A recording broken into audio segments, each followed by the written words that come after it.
Pasamos al último tema, por favor, que tiene que ver con las unidades. Nos interesa meternos también al interior del edificio y pensar un poquito en los departamentos que hay ahí, ¿no? Y para eso partimos tomando esta referencia de Robin Evans, un inglés que tiene un ensayo muy bacán que se llama Cuerpos, Puertas y Corredores. Y lo que hace es un paralelo que nos parece súper interesante y muy sugerente, ¿no? Que él pone lado a lado unas plantas y unos cuadros de la época hasta antes del Renacimiento, ¿no? Tratando de encontrar paralelos entre ellos, ¿no? Y lo que él ve en ambos es un tema de carnalidad y de contacto, no es tanto una cuestión compositiva, ¿no? Y eso él lo deduce por cómo están organizadas las habitaciones en la planta, me refiero al cuadro y la planta que está en la parte de arriba de la diapositiva. Estas habitaciones contiguas en las que si quieres llegar de una a la otra tienes que necesariamente atravesar la que está adyacente, ¿no? Entonces eso fomenta ese contacto, ese intercambio que él asocia con esta mentalidad de la época que se refleja en la pintura esta de Rafael, donde nuevamente no hay, todos los cuerpos se tocan y están como que rebosantes y exuberantes. Pero él observa que hay un corte en la evolución y en la representación de ambas, que se da más o menos a mediados del siglo XVII y que se ejemplifica con el plano y el cuadro de la parte inferior. Y él rastrea este corte con la aparición del corredor, ¿no? Del corredor de distribución, que él le llama el dispositivo para la vida sin fricción, que lo que hace es anula esa posibilidad. Si pueden ver ya los cuartos no están contiguos en el sentido en que uno tiene que atravesarlos para llegar, sino ya es el corredor el que cumple esa función. Entonces se anula esa posibilidad de contacto y de fricción, y que luego se refleja también en el estado del arte, en ese cuadro de unas figuras más como introspectivas, alejadas, pierden pues esa carnalidad de la parte interior. Entonces lo que en el fondo nos está diciendo Evans es que la arquitectura también nos dice mucho de las costumbres y de ese cambio que hubo, ese giro en la cultura y en la sociedad respecto a la percepción del individuo y de la vida doméstica, ¿no? Podríamos pensar lo mismo de los edificios que diseñamos, aunque no lo hagamos de forma consciente. También Evans nos advierte que es tonto pensar que una planta puede obligar a comportarnos de determinada manera, pero nos dice que sería más tonto aún pensar que no puede condicionar ciertos comportamientos. Si pasamos a la siguiente, tiene que ver con este tema de la familia feliz, ¿no? de esta imagen que se nos vende siempre en los edificios multifamiliares y que es recurrente, y que siempre la misma familia con los mismos integrantes, que pareja, 2 hijos, y bueno, el edificio ahí atrás, al margen de lo alienante, claro, todo es como que esta imagen que todos queremos ser, no sé, rubios y cosas así, al margen de lo alienante que pueda parecer la imagen, podemos pensar un poquito como Evans y creer que tal vez es un tema aspiracional de la familia peruana, que puede existir esta familia tipo, que se refleja luego en un departamento tipo. Si puedes pasar a la siguiente, por favor. Esto es un poco tratar de agrupar unos ejemplos aleatorios de los departamentos que hay, no importa el tamaño, el metraje o lo que sea, siempre vamos a encontrar la misma distribución también, que responde a esta misma familia que está en todos lados, ¿no? Que es un departamento en el cual tú entras por la sala social, tienes la cocina para un lado y los cuartos para el otro, y mal que bien, ya sea que tenga un frente, que tenga 2, que sea más grande, que sea más pequeño, que mire, como les digo, hacia un pozo los cuartos del otro, es siempre como el mismo ritual el que nos someten en cierta forma a estas distribuciones. Pero ¿qué pasa pues con las otras formas de vida que ahora son cada vez más prolíficas, ¿no? ¿Qué pasa con las viviendas para ancianos, para parejas homosexuales, para parejas sin hijos, para gente que trabaja en casa? ¿Qué pasa con todo eso, no? ¿Es que todos aspiramos a lo mismo, o es que la norma en realidad oculta un prejuicio más como que está ahí por debajo, que somos una sociedad como súper conservadora y que no toleramos esas diferencias, ¿no? Esa cosa de pensar en el otro que nos decía Mario? Como arquitectos también está la duda de debemos seguir lo que el mercado demanda, o podemos ser un poco más propositivos y arriesgados? Y en todo caso, ¿quién promueve ese tema, ¿no? Es la norma prejuiciosa, somos cómplices en esto. ¿Por qué un departamento para una persona en San Isidro tiene que medir 100 metros cuadrados y en Barranco puede ser 50, ¿no? O sea, no sé. ¿Por qué poner un límite máximo a la cantidad de unidades de un dormitorio que puede haber en un edificio? ¿Acaso somos como que adversos a la diversidad? ¿De qué se trata todo esto, ¿no? ¿Qué tanto refleja la forma en que vivimos? Yo quería añadir una cosita. Como arquitectos también me parece importante preguntarnos cómo, así como Evans analizaba las plantas en base a las pinturas, o hacía un paralelo entre las pinturas y las plantas, o sea, entre la forma como la gente se comportaba y las plantas arquitectónicas, también es bueno preguntarse cómo como arquitectos nosotros podemos influenciar en que la gente pueda vivir de una forma distinta. Yo creo que estamos también acostumbrados a entender o a creer que es el mercado el que determina cómo uno debe vivir, ¿no? Entonces el mercado el que determina necesito 2, 3 dormitorios, baño de servicio, baño de visita, no sé qué, cuando en realidad quizás estamos dejando de lado la parte propositiva del arquitecto, es decir, ¿por qué el arquitecto no podría, quizás es una pregunta también, ¿por qué el arquitecto no podría plantear mediante una planta arquitectónica que la forma de vivir puede modificarse? Y si se modifica esa forma de vivir en una planta y eso se repite 100 veces, por lo tanto se modifica, haces un cambio ya sustancial en la forma en la que un grupo grande de gente puede vivir. Yo no estoy tan seguro de que el arquitecto simplemente responda a una demanda de mercado en ese sentido.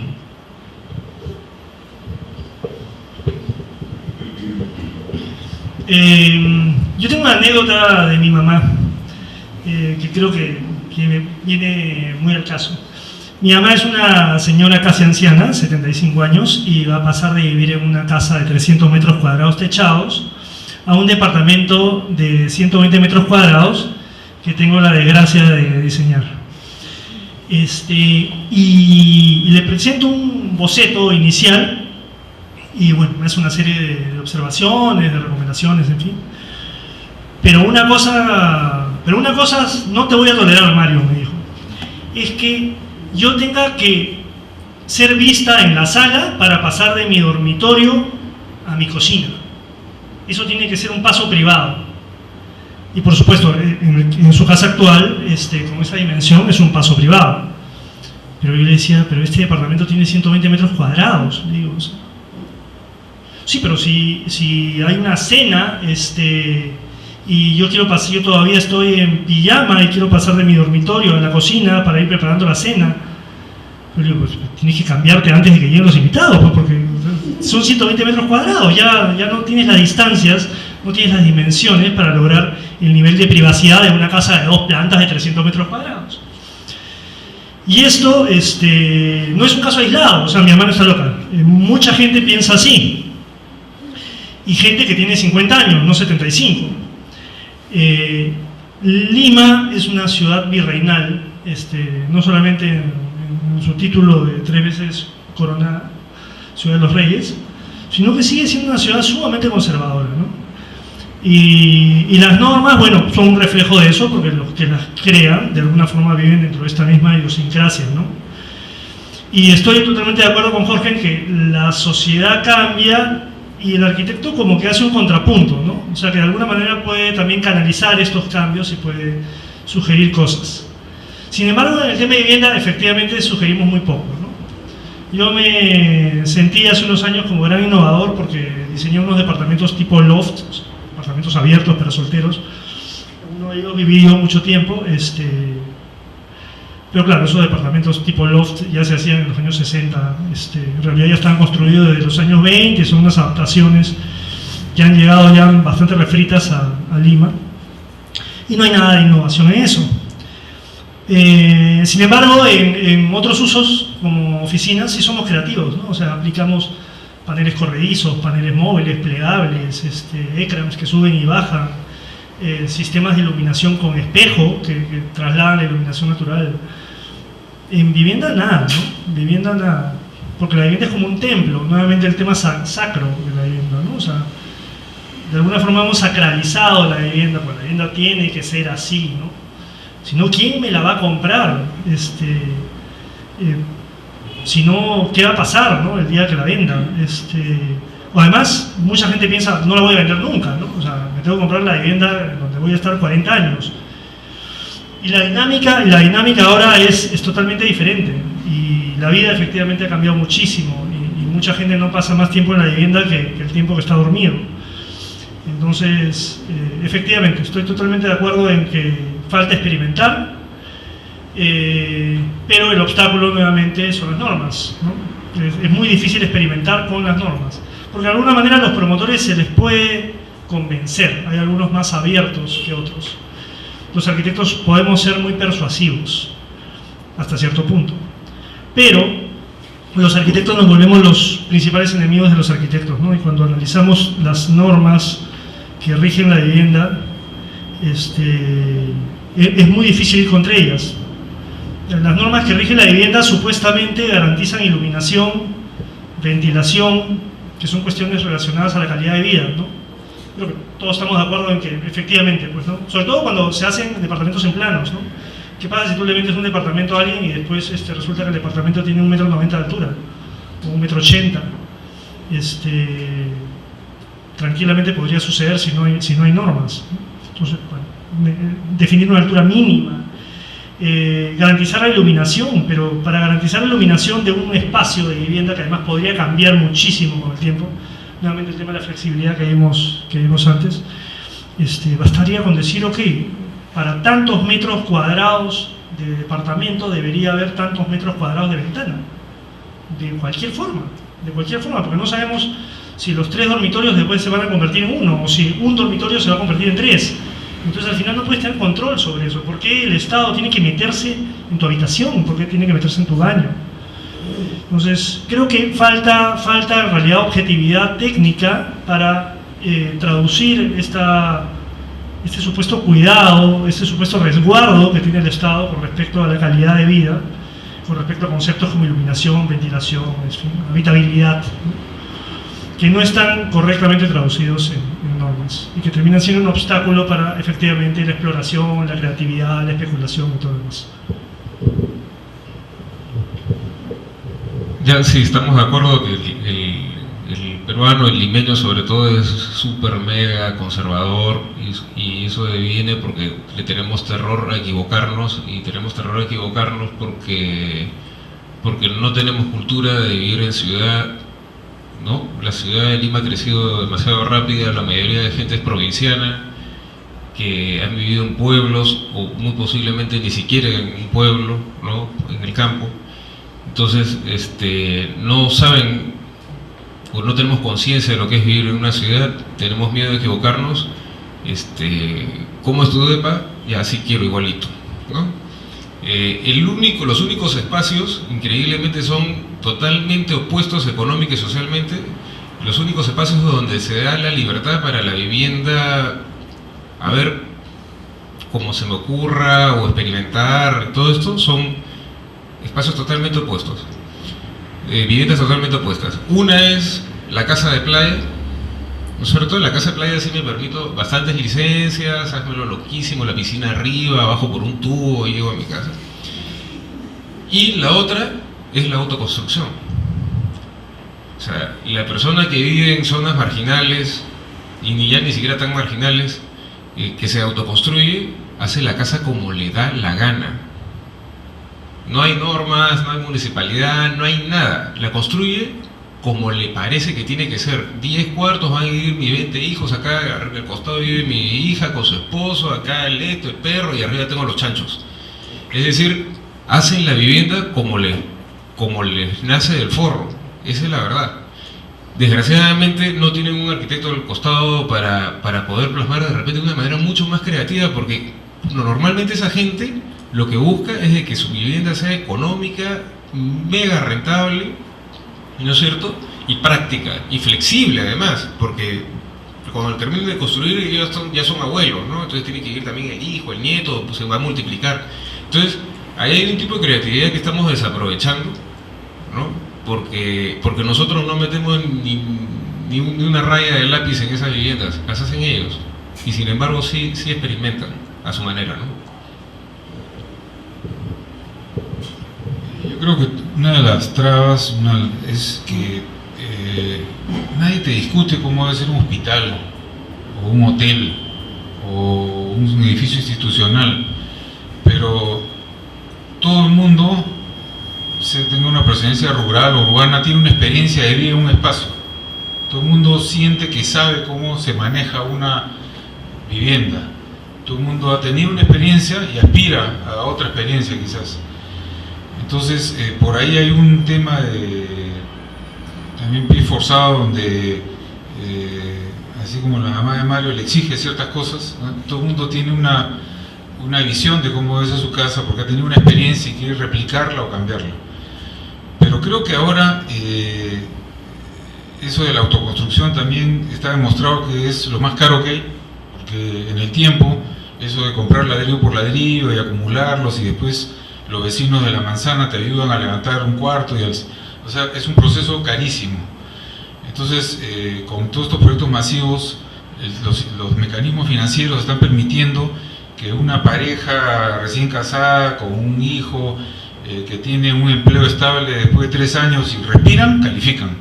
Entonces entran a una unidad que saben que no es para toda la vida, porque ni siquiera el closet está diseñado. Fíjense, algunos departamentos ahí están las camas nada más, ¿no? O sea, está punteadito. Bueno, ahí sí veo closets, pero hay unos proyectos en Caraballo. Compren el último Arquinca, vean los proyectos.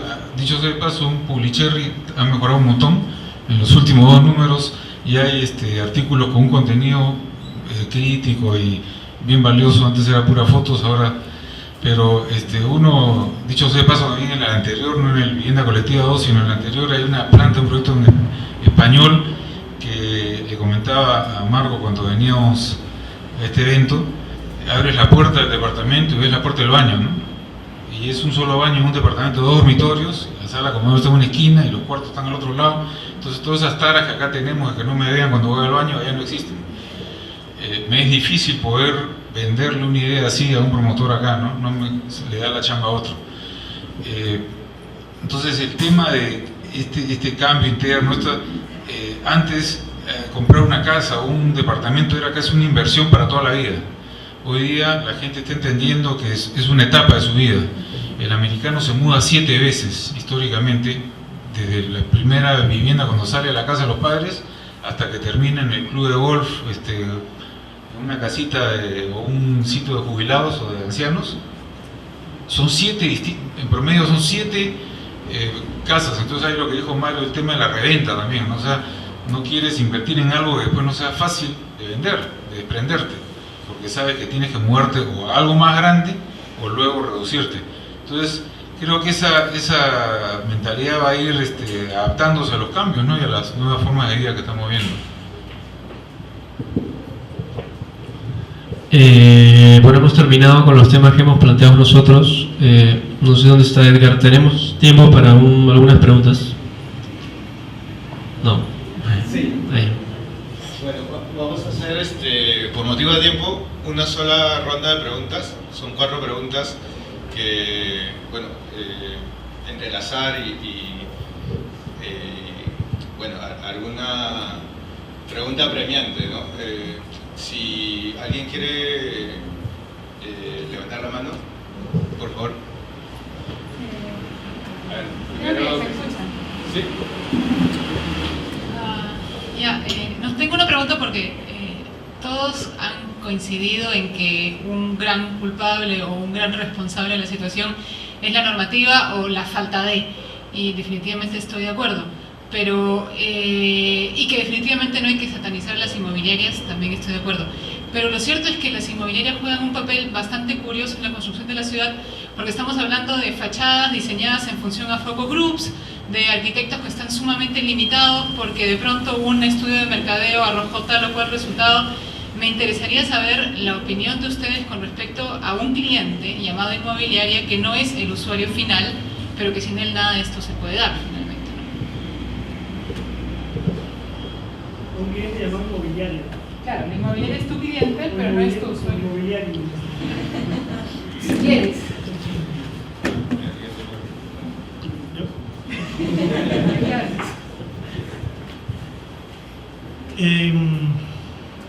las fachadas, ¿no? Cualquier otra cosa. Las fachadas no están mal, ni están bien, ¿no?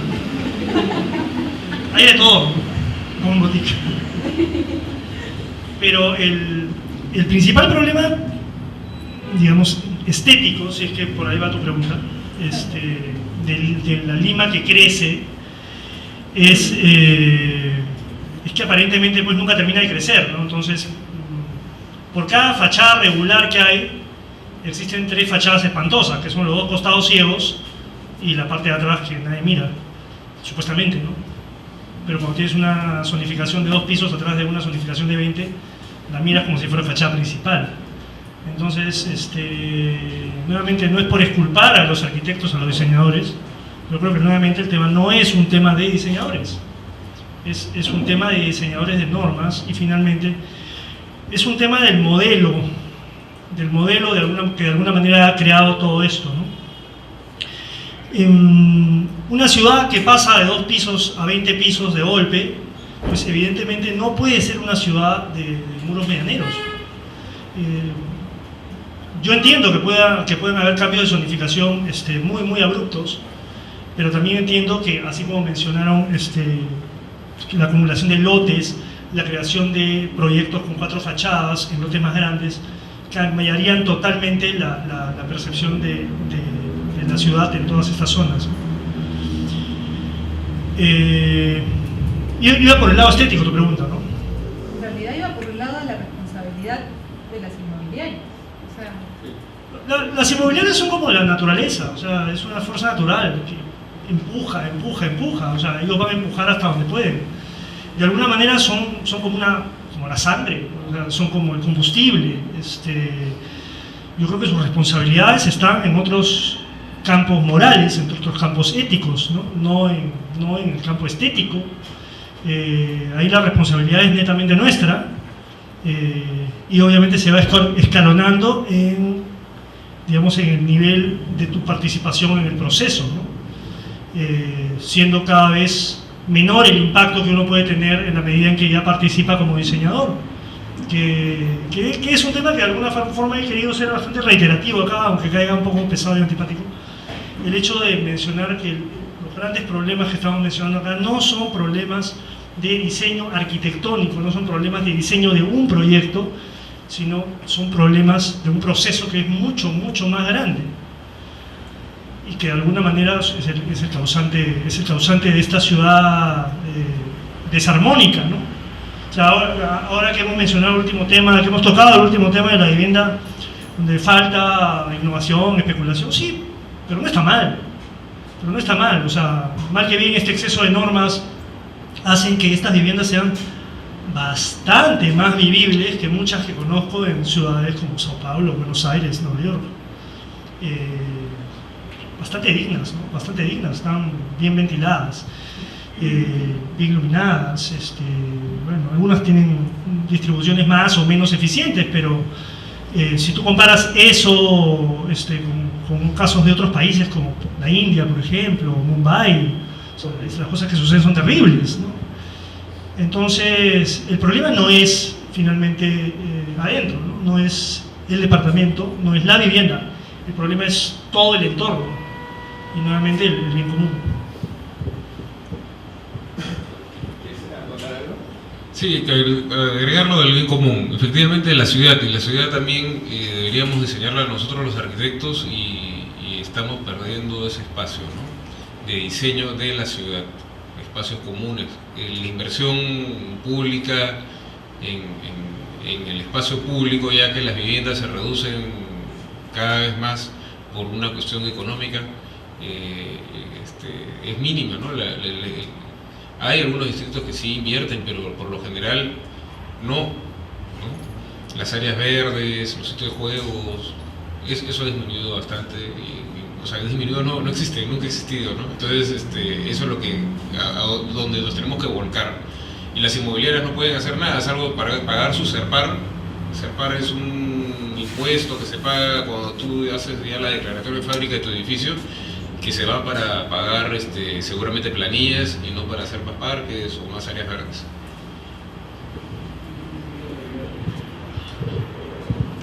A ver, quiero tal vez ser un poco conciliador con este tema, y es el hecho de que es una tendencia que he notado ahora, ¿no? De que no se sataniza el inmobiliario, y creo que está bien, no hay que hacerlo. Pero hay también un tema que hasta dónde llega, ¿no? Hasta dónde el mercado regula todo. Esto que decía Sammy, de que ya casi que diseñamos en Excel, ¿no? Porque es un negocio, pues, y obviamente el inmobiliario tiene que tú como que te está contratando él, tienes que darle la mayor rentabilidad posible a su inversión. Pero entonces, ¿quién se preocupa del bien común, ¿no? ¿Quién, por más que esa unidad esté bien, es súper eficiente, luego cuando la agrupas y tenemos el departamento del hueso, claro, la circulación es lo mínimo posible para que inmediatamente tú sales de tu carro y ya entraste a tu departamento, porque no se promueve, digamos, tiene que ser lo más eficiente posible, ¿no? Tienes que tener la mayor cantidad de área vendible posible y lo menos común, porque eso nadie te lo paga, digamos. Pero ¿quién se preocupa de que de repente, no sé, hay un recorrido un poquito más largo, esas zonas intermedias que no son de nadie, se promueva tal vez esto de Evans, ¿no? Un contacto sutil, insinuado, con algún tipo de, yo qué sé, de repente un corredor más ancho, ponerle una banca al costado de la escalera en el hall de ascensores, donde 20 segundos te puedes sentar ahí y algo distinto puede pasar. O sea, hasta cierto punto el mercado está bien, es lo que es, y creo que con esto voy un poco en contra de lo que tú decías, Marco, la otra vez, que era que tú creías en liberalizar, ¿no? Que se autorregulaba todo. Pero yo tengo mis dudas con eso, por este tipo de cosas, y no sé, incluso si nos ponemos un ejemplo en otro ámbito de la crisis financiera esta que hemos visto, es por el creer en la buena voluntad de los mercados, ¿no? Y que liberalizando todo se iba a autorregular, pero en realidad no es así, pues, o sea, te gana la codicia, o sea, si no te ponen un pare, te vas hasta donde todo se va al diablo, ¿no? Yo creo que sí se está autorregulando, ¿no? Hoy día tú en muchos sitios no vendes si no tienes un gimnasio, un Zoom, una piscina. O sea, eso no existía hace 5 años. Y hoy día lo ves, es el bullet que vende, ¿no? Es el parque, es el niño corriendo, es los juegos infantiles en los conjuntos habitacionales grandes, y es la piscina temperada, es el gimnasio, es el upper, ¿cómo le llaman? El deck arriba que mira el mar, que no sé qué mira, porque hay 10 edificios iguales que él adelante, que no va a llegar a ver el morro solar, pero está en la publicidad, ¿no? Está la chica con los brazos abiertos, ¿sí? En la piscina mirando el golf, ¿no? Espacio, esos reclamos que veíamos. Entonces yo creo que se ha autorregulado y está dándole ese beneficio adicional a lo que no te da en la unidad de vivienda. O sea, ese hábitat te lo están dando de alguna manera, han reconocido que lo necesitan para vender, si no, no venden, y está dentro del lote. Ahora, fuera de tu lote no puedes hacer nada, pues. O sea, si tú dibujas en un plano de ubicación lo que pasa entre la vereda y la pista, intervienes la berma, pones una entrada, te lo hacen borrar, porque tú no tienes derecho a intervenir en el espacio público. Entonces es un poco lo que, ¿no? Tu proyecto no pasa, tienes que borrarlo, tienes uno conforme. Yo solamente quería decir, a ver, yo creo que lo que iba Diego es que lamentablemente creo para el promotor inmobiliario esto es un negocio. Digo lamentablemente porque, a ver, el promotor inmobiliario no es un arquitecto, es un ingeniero industrial, civil, es un administrador, economista, militar, lo que sea, que no le interesa en lo más mínimo, creo, la ciudad, y no sé si tendría que interesarle. El problema es evidentemente normativo. Si al promotor inmobiliario tú le dices el día de mañana que va a ganar más plata vendiendo pollos, abandona la construcción y se dedica a vender pollos. Es así de simple, creo. El problema evidentemente está en que no hay un Estado, no hay alguien que vele por el bien común, como en todo en este país. Pero si ustedes ven, creo que en el mundo, de hecho en el mundo anglosajón, en inglés, la vivienda colectiva se llama housing, o sea, es un verbo, no es un sustantivo como vivienda colectiva. Es un verbo, eso es una acción que contempla mucho más allá. Housing contempla mucho más allá del mero edificio, es toda una actitud hacia la manera de vivir en conjunto. Entonces, ya desde ese punto de partida me parece que hay un serio problema de regulación, que yo sí creo que libre mercado en el tema de vivienda colectiva no debería ser. Si quieres. O pasamos a una siguiente pregunta. Estoy totalmente de acuerdo con Diego. Yo creo que ni siquiera creo, o sea, yo sé que el libre mercado no se autorregula, o sea, pasan muchas cosas, pero las cosas que pasan son porque les conviene, porque tienen una meta que es básicamente fundamental, que es ganar dinero, y eso sucede, como bien dijo, en los pollos, en la minería y en todas partes. Lo que funciona mal es el modelo. ¿Y quiénes somos los responsables de esto? Todos. Ese es el tema. Desgraciadamente ahorita nadie o muy pocos. El modelo debería ser lo suficientemente abierto para que el ciudadano, que como todos sabemos bastante de ciudad solamente por vivir en ciudad, participe del proceso. El proceso está mal diseñado, el proceso es oscuro, tiene miles de normas que nadie conoce, tiene funcionarios que resuelven estas cosas de una manera muy privada, y obviamente está la potencia del sector inmobiliario que presiona y presiona. El sistema no debería ser así. El modelo alternativo debería tener menos normas para que todos las conozcan, menos normas específicas. Debería haber una mayor preparación en los funcionarios, justamente para poder analizar cada uno de los casos. Y debería, lo que he mencionado varias veces, existir definición legal de deberes y derechos que permitan acuerdos específicos sobre los temas de bienes comunes, que son los fundamentales y los que definen la ciudad. Y, por último, debería haber dos T's. Debería estar el concepto del tiempo, es decir, deberían ser políticas que duren, y debería haber transparencia para que los responsables seamos todos. Es decir, cuando se hace una modificación, en la zonificación de la ciudad debería estar expuesta en un salón durante meses, con todas las ideas para que todo el mundo opine. Entonces el proceso debería ser muy, muy diferente a cómo funciona ahora. Muchas gracias. Creo que tú pediste la segunda pregunta. ¿Qué tal? Básicamente yo estoy reconociendo dos tipos, sobre todo lo que hablamos, dos problemas puntuales que son con las inmobiliarias y son con las normas, y que estaba pensando que eso me parecía dos frutos de dos desconexiones que tenemos los arquitectos con la sociedad en general. Primero, las normas. Siempre me he fijado en una desconexión de los arquitectos con la política en los últimos años. No sé si ustedes lo piensan igual. El último alcalde que tuvimos fue Orrego, el papá del arquitecto Orrego. Yo creo que el tío, perdón. Y bueno, el último presidente fue Belaúnde, ¿no? que se trató de hacerse algo en cuanto a vivienda. Y bueno, eso, me parece que aquí se hablaba mucho de, son las normas no solamente acá, ya incluso en una conferencia anterior también se centró el mismo tema, que son las normas que alguien la tiene que cambiar, que en algún momento se tiene que cambiar un abogado o algo, pero no sé, yo creo que los arquitectos no estamos tan metidos en la política como deberíamos, siento que es una responsabilidad nuestra, que no la estamos asumiendo. Hay los ministros de vivienda que tal vez se puede tomar por ese lado, no son arquitectos, son cualquier otra cosa. El único arquitecto que recuerdo ahorita es el arquitecto Lai, que es congresista, pero que puede hacer una que otra cosa, pero no se puede encargar de todo, ¿no? Esa es la primera desconexión, la arquitectura con la política. Si ustedes lo ven de esa forma, si es una causa de todos esos problemas y qué se puede hacer.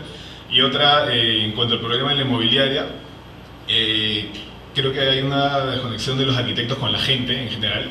Los arquitectos somos subvalorados, porque Sami dijo hace un momento que si no le gusta lo que uno le propone, que no solo usted, yo reconozco que es en todos, se va con otro arquitecto. No sé si funcionamos así como gremio, ¿no? A un abogado o a un médico la gente no le suele cuestionar sus decisiones, en cambio un arquitecto, por ahí en el mundo para Julius, la mamá de Julius pisotea al arquitecto como le da la gana, y así más o menos es como se nos empieza a tratar. siento que a veces somos empleados de las personas, ¿no? Y por eso no, nuestra opinión, un inmobiliario si no le gusta, te desecha y se va con otro que está esperando esa oportunidad de trabajo, ¿no? Básicamente era esas dos desconexiones con la gente y con la política. ¿Qué les parece? Si creen que es una de las causas, si hay soluciones, no sé. Bueno, lo de Belaúnde fue una coyuntura que no se ha repetido en el mundo, ¿no? O sea, ha sido el único arquitecto que ha sido presidente de una nación, que yo sepa. Fue una época en que estaban muy involucrados todos los arquitectos, porque de la facultad de la UNI nacieron, pues, hubo una formación de líderes, ¿no? En aspectos urbanos. Hoy día no tenemos esa formación. El arquitecto sale, es preparado para ser proyectista, no para ser político. Los abogados son litigantes, les gusta complicar las cosas, y entonces tú en la política ves abogados o ex militares, no ves arquitectos, porque el arquitecto es como el tipo que trabaja hacia adentro, ¿no? O sea, que trata de resolver, es como hacer geniogramas, resolver cosas, y hay el reto de la creatividad y resolver cosas, o sea, queremos resolver cosas, entonces no vemos hacia afuera qué es lo que pasa alrededor. Entonces de repente habría que reformular la formación, ¿no? Y que hayan cursos de ciencias políticas o algo que nos hagan participar en aspectos.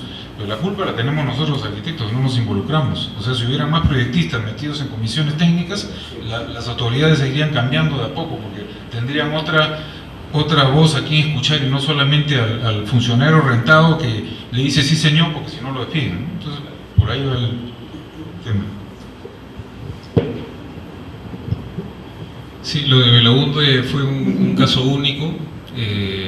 Todavía hay gente que, yo no me incluyo, de repente acá todos sí, pero yo no, que sigue aplaudiendo, digamos, la inversión que hubo en vivienda en los años 80, por ejemplo, de parte del Estado. Posiblemente fue una de las razones de la crisis de los años 80, porque se despilfarró el dinero en que el Estado sea el inversionista inmobiliario, y a mí me parece que eso es un error, ¿no? El Estado, bueno, yo sí soy un poquito anarquista, el Estado debería desaparecer en mi opinión, ¿no? Pero no debería ponerse a hacer cosas. El Estado en todo caso debe administrar, debe regular, pero no hacer, porque es el peor hacedor de cosas, ¿no? Pero sí planificar. Entonces ahí entramos los arquitectos, ¿no? Un caso positivo pero negativo a la vez es, por ejemplo, el caso de Albert Speer. Albert Speer fue el arquitecto de Hitler, seguramente lo conocen. Bueno, pero Albert Speer fue ministro de logística durante la Segunda Guerra Mundial. O sea, además de ser diseñador, era un gran planificador, y esa es la parte positiva de los arquitectos, ¿no? Que somos planificadores. El tipo planificó cómo podía llegar, no sé, pues las botas o las balas a 4 frentes de guerra, ¿no? O sea, era un tipo muy hábil y planificador.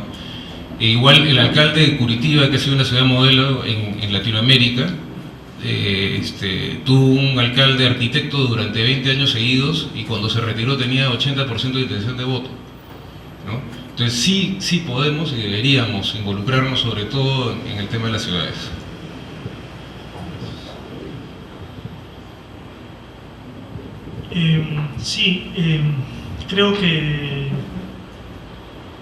Creo que el arquitecto, digamos, en Perú, y también en su formación, en la educación de los arquitectos, se ha tomado una orientación equivocada y un enfoque equivocado de lo que es un problema estético, y esto de alguna manera ha alejado al arquitecto de las humanidades, ¿no? que originalmente formaban la base de su profesión.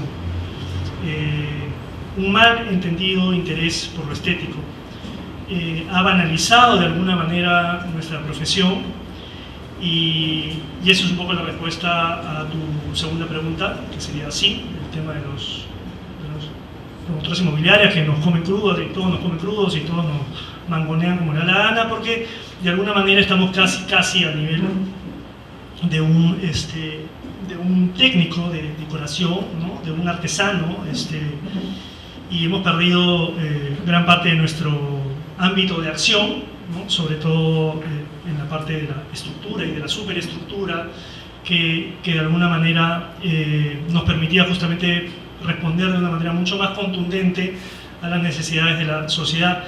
Y esa sería la respuesta a tu primera parte de la pregunta. También sí, los arquitectos de alguna manera hemos renunciado a, digamos, nuestra capacidad de influir en las grandes reformas, pero no sé si nuestra capacidad y formación actual lo permite. Y obviamente me incluyo en el paquete, ¿no? No sé si nuestra formación es suficiente. De alguna manera yo creo que conversatorios como este que han organizado la gente de Arcadia y Númenor me parecen sumamente interesantes porque son de alguna manera poner sobre el tapete estos temas, y ese es el comienzo para que la gente de alguna manera se interese en estos temas, ¿no?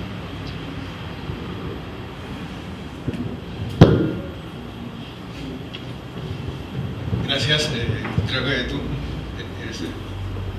Bueno, lo que yo quería decir es que me da mucha pena que todos los ponentes piensen más o menos lo mismo, ¿no? Que sean tan procapitalistas, pro inmobiliarios y, bueno, algunos más en extremo que otros, ¿no? Y lo que quería decir es que, bueno, hay cosas que no estoy totalmente en desacuerdo, como por ejemplo que las viviendas estén más o menos bien. O sea, si te comparas con la India, claro, si te comparas con lo que está pésimo, van a estar más o menos bien, pero hay que compararse con los países que están más desarrollados, ¿no? Donde la calidad de vida es mucho más alta. Entonces, ¿en qué estamos? Estamos más o menos bien realmente si no tenemos ningún premio por vivienda multifamiliar a nivel mundial todavía. Después, con lo que decías que el Estado no hace nada, bueno, el Estado es un mal hacedor, que no haya funcionado aquí, en Perú me parece que no quiere decir que sea un mal hacedor en general, ¿no? En Francia siguen haciendo vivienda social hasta ahora, y bueno, no la venden, la alquilan, y bueno, muchos otros países también, y ha funcionado muy bien, ¿no? Y bueno, hay cosas que ustedes lo toman como que son verdades absolutas, pero que realmente son muy cuestionables, ¿no? ¿Alguien quiere empezar?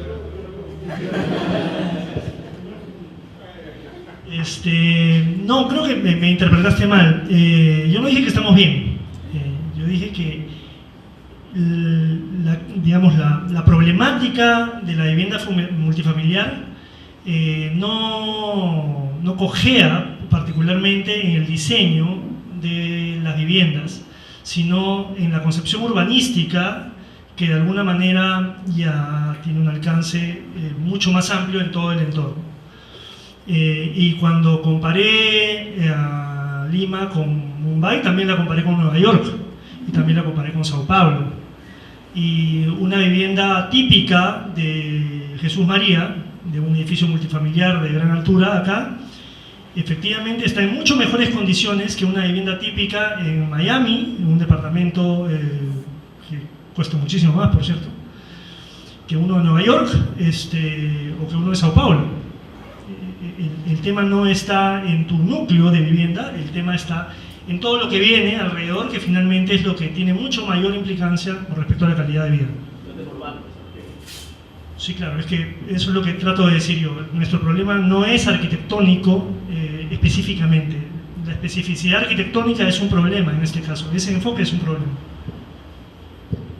Sí, efectivamente es bien difícil diseñar con todos los... O sea, el que produce un edificio de 20 pisos con 4 departamentos por piso, con 6 departamentos por piso de 80 metros cuadrados, con 48 estacionamientos abajo, con todas las normatividades que hay, es decir, es un crucigrama bien bravo, es un sudoku re mega complicado, ¿no? O sea, la persona que hizo eso no es un bruto, lo hizo lo mejor que pudo. Que el producto estético sea feo es algo que hemos estado repitiendo, sí, pues estamos posiblemente de acuerdo, porque yo no trabajo con Sami y Sami no trabaja con él, pero nos sucede exactamente lo mismo. O sea, padecemos los mismos efectos de la normatividad, ¿no es cierto? Sobre los temas políticos de que el Estado, no nos vamos a poner de acuerdo nunca, yo sí creo que el Estado es un estorbo. El Estado solamente debería regir ciertas cosas y no hacer nada, porque hay un libro, no sé si han leído, que se llama Historia de la corrupción en el Perú. ¿no? Que lo acaban de sacar hace 6 meses.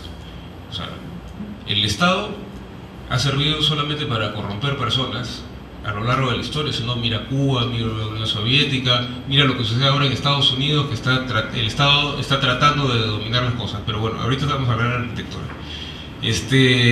Sí, yo creo que el tema urbano es el que viene a complementar definitivamente las carencias que desgraciadamente necesitamos por un tema económico y porque en el mundo somos 7.000, 8.000 millones de habitantes, ¿no es cierto? Tener viviendas pequeñas y seguramente carentes de antes. Bueno, la vivienda hace 1000 años pues tenía el patio, detrás otro patio con el agüita que pasaba por el medio en España, ¿no? Bien bacán, pero ya no nos podemos dar ese lujo, porque si todos viviéramos así, el mundo se acaba pues en una década. O sea, de repente a nosotros no tenemos trabajo porque somos los mejores arquitectos, sino porque logramos que al final el proyecto se apruebe y se pueda construir y alguien pueda vivir ahí, ¿no? Y el tema de por qué no tenemos proyectos premiados en la categoría de vivienda multifamiliar, hay mucha envidia también, hay muchos egos. O sea, hay en las bienales, en los concursos de calidad arquitectónica, depende un poco de la composición del jurado para ver si fulano o sutano gana un premio o no. Y los que fueron acólitos del arquitecto que puede estar siendo considerado como un hexágono, de repente termina metiéndole el cuchillo en la espalda y deja de ser el hijo pródigo y al revés. Entonces suceden esas cosas. Entonces es lamentable que si la vivienda multifamiliar representa más o menos el 70% de lo que hoy día se consigue licencia de funcionamiento, por lo menos en Lima, ¿no? Si tú sacas por tipologías, la vivienda multifamiliar es lo que más se hace, desde 3 pisos para arriba, ¿no? No se hace mucha casa de playa, es lo que sale publicado porque es especulativo, bonito, se experimenta, pero lo que le da de comer al gremio, lo que le da de comer a la profesión, es la vivienda multifamiliar, porque es lo que hoy día el país, hay un déficit, se necesita eso. Entonces, ¿y por qué no sale premiado? Porque ya la fórmula se repite, ¿no? Tú no puedes reinventar, ¿no? Puedes mejorar, puedes copiar, puedes mejorar, ¿no? Hay un artículo sobre eso no sé si lo he leído, en Arquinca, el de hoy, el de este mes, o en Más, una revista que saca el Colegio de Arquitectos de Arequipa, que es muy buena. O sea, no se puede inventar la rueda, ¿no? Y sobre todo cuando tienes esta serie de pies forzados, normativos, constructivos, financieros, hay demasiadas cosas en juego. Entonces tú tienes que tratar de resolver de la mejor manera posible sin tratar de cambiar el mundo. O sea, eso de que la arquitectura va a cambiar el mundo, yo francamente no creo en eso. Y dicho sea de paso, el tema de la vivienda social en Europa, en estos países, mira los problemas que hay en Europa. O sea, los migrantes que no... Hay un descontento en Francia, en España, no conozco mucho el caso de Inglaterra, pero en general todo lo que es subsidiado genera problemas y reclamos y derechos. Entonces el Estado no lo puede hacer.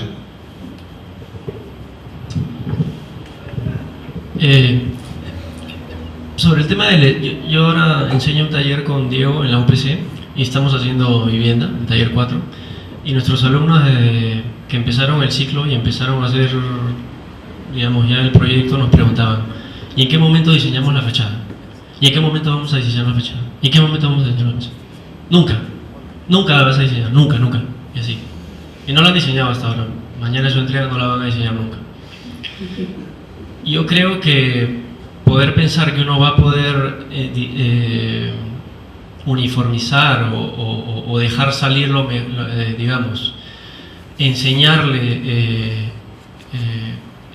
diseño en ese sentido, algo que me parece tan subjetivo y menos importante finalmente para la ciudad, porque a mí no me parece tan importante que una fachada sea, además me parece absolutamente subjetivo que una fachada sea más bonita que la otra, como dices, a mí me puede parecer bacán, a ti te puede parecer horrible. Creo que eso no es lo importante, por lo menos no es lo que, por ejemplo, intentamos enseñar a los alumnos, ¿no? Sino más bien cómo haces una mejor unidad, cómo ensamblas mejor esas unidades, cómo esas unidades se agarran y pisan mejor el suelo para que la relación sea mejor con la calle. Creo que hay cosas bastante más importantes que decir, bueno, a ver, el otro día hablamos con Marco y me contaba que había optado simplemente por hacer la fachada más racional posible, ¿no? Bien rocianos sus edificios últimamente, era simplemente el resultado de lo que pasaba atrás, y como lo estaba atrás está, digamos, bien ordenado, su edificio era parte del tejido, ¿no? Un edificio más. Y con respecto al, yo concuerdo, hace un año estuve, o 2 años, no me acuerdo, me fui a ver los proyectos de Siriani que están en la periferia de Francia, afuera del periférico, ¿no? Ustedes saben que Francia tiene este periférico y afuera son los banlieues, ¿no? Y si bien arquitectónicamente me pareció impresionante, ha sido de los momentos en los que más asustado he estado en mi vida. Los barrios periféricos de París son absolutamente horrendos, precisamente porque las políticas de vivienda de Francia promovían esta idea de hacer esta vivienda social subvencionada por el Estado a las afueras de la ciudad. Entonces han habido muchos problemas de migración, la gente que vive ahí está como que, ¿no?, metida en un gueto, y caminar de un lado a otro es absoluto. Yo me fui caminando de ver un edificio Siriani al otro y casi me matan.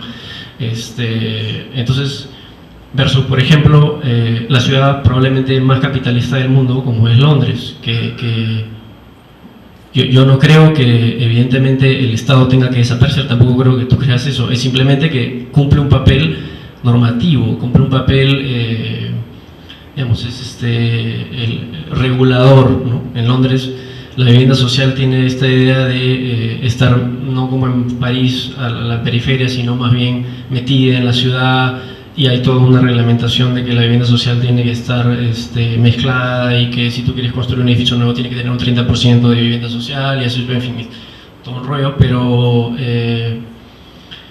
yo creo que capitalismo y buena ciudad no son para nada antónimos o oposiciones, ¿no? Incompatibles.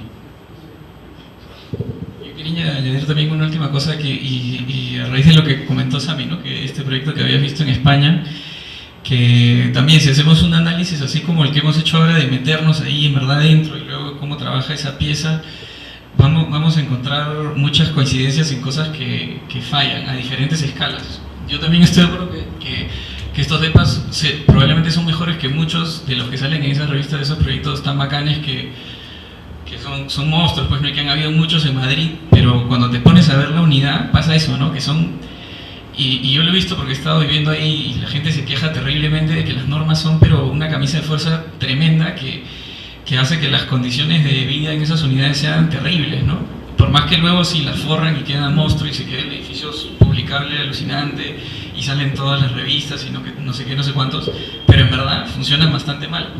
Sobre todo por el hecho de que todos estos proyectos se hacen, como comentaba Jorge, de Francia, en la periferia, ¿no? Y justamente lo fregado ahí es cómo creas, pues, un tejido lo suficientemente denso y rico para que la ciudad crezca como que orgánicamente y armónicamente, y no hacer guetos. A mí lo que me parecía interesante de centrarnos en el edificio multifamiliar es que es una tipología que tiene la posibilidad de insertarse ya en el tejido de la ciudad. Entonces era cuestión de ver cómo hacemos que este edificio aproveche todas esas condiciones para ser mejor, no como lo que está pasando en Surquillo, que tiene una dinámica y una vitalidad tremenda, pero estas casas que han crecido espontáneamente se reemplazan ahora por estos edificios monofuncionales, y, o sea, poco a poco, si seguimos dejándole esa libertad al mercado, van a matar Surquillo, obviamente, ¿no? Cuando finalmente uno de sus atractivos es esa diversidad. Entonces yo también creo que hay un tema muy fino de cómo regulas, ¿no? Hasta dónde dejas libertad al otro. Y lo que me parecía más interesante aún era poder tratar de encontrar esos pequeños vacíos o reflexionar alrededor de todo lo que habíamos visto, para, desde las mismas herramientas y de la misma normativa, cómo podemos filtrar pequeñas mejoras cualitativas que aprovechen todo eso que tiene el edificio multifamiliar jugando a su favor, porque tampoco creo que es una cuestión de reinventar todo y empezar de cero, no es así, ¿no? Son pequeños cambios y que luego en la multiplicación de ellos, como ya hemos visto en el caso de lo que pasó aquí, terminan haciendo un pedazo de la ciudad, ¿no? Entonces era tratar de pensar cómo podías hablar, por ejemplo, en los términos del promotor y hacerle entender que, por ejemplo, tener comercio en una primera planta es mucho mejor porque es mucho más negocio. El precio del metro cuadrado de venta en un primer piso es mucho mayor que el de un departamento, por ejemplo, ¿no? Encontrar esos esos pequeños campos de acción que son mínimos, pero ahí están, para cualitativamente mejorar esta tipología que tenemos ahora la posibilidad de pensarla, y que hay una masa crítica suficientemente grande como para ver qué es lo que está haciendo bien este edificio y qué cosas puede hacer mejores, ¿no? Creo que por ahí un poco la cosa. Bueno, gracias. Una última pregunta.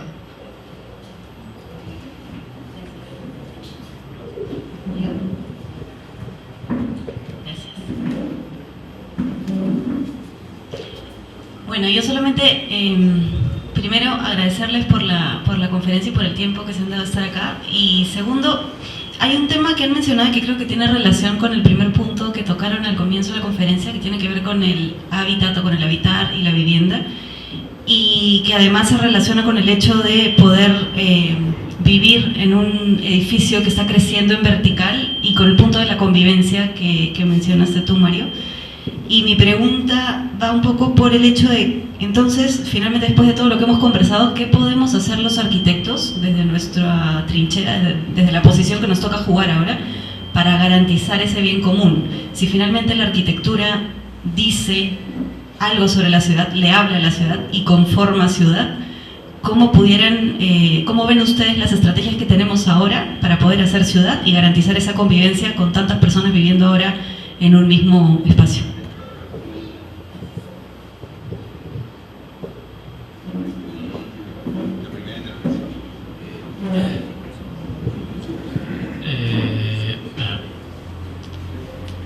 La arquitectura es la ciudad, no le habla a la ciudad, la arquitectura es la ciudad. Yo creo que lo que dije al principio, que me parece que es la chamba que hace Sami, y no sé si ustedes también están, creo que Marco también está en comisiones, topos subversivos, ¿no? O sea, yo creo que estas ideas, Sami nos contaba el otro día una anécdota que yo me la enteré por otro lado, porque en una reunión que tuve en la Municipalidad de San Borja, el gerente de desarrollo urbano me contó una iniciativa que después Sami me ha contado que fue su idea, que es esta idea de acumular los lotes en una zona específica que está frente... ¿Fue tu idea? Bueno, más o menos. Frente, que está en una zona que es un triángulo, una especie de terreno en forma de calzoncillo que está frente al Ministerio del Interior. Que consiste simplemente en premiar la altura, ¿no? Para, en vez de poder construir donde se puede construir 4 pisos, se acumulan lotes, puede construir 12 pisos, ¿no? Entonces, ese tipo de subverso, ¿no? de estar, ¿no? Within and against, es estar ahí en contra, en la corriente, pero en contra, ¿no? O sea, me parece que es fundamental, ¿no? Como creo que empezamos esta conferencia, yo no sé si es un tema necesariamente, sería genial, pero necesariamente de que haya un alcalde arquitecto o que haya un presidente arquitecto, no sé si eso es lo mejor. Lo que sí sé es que uno